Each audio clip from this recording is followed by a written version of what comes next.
この光は、もしかして、ナイトが輝いてる？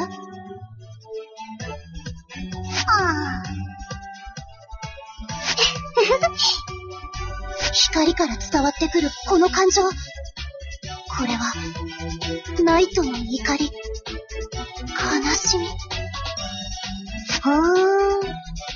そうか。私、あなたたちが好きなのに、あなたたちを大事にしていなかった。私の独りよがりのチェスに、怒り、そして悲しんでいるのね。ごめんね。そして、私にそれを気づかせてくれて、ありがとう。ナイトは私の守護神であり、最強の切り札。それが分かった私に、敗北はない。そうね。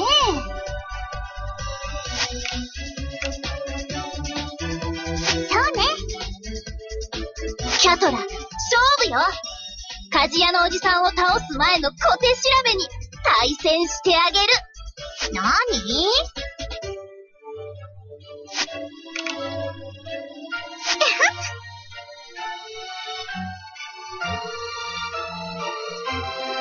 私とナイトは一心同体。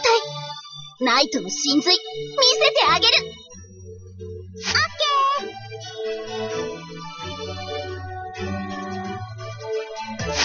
ケー。ここから私の勝利の一手が始まる。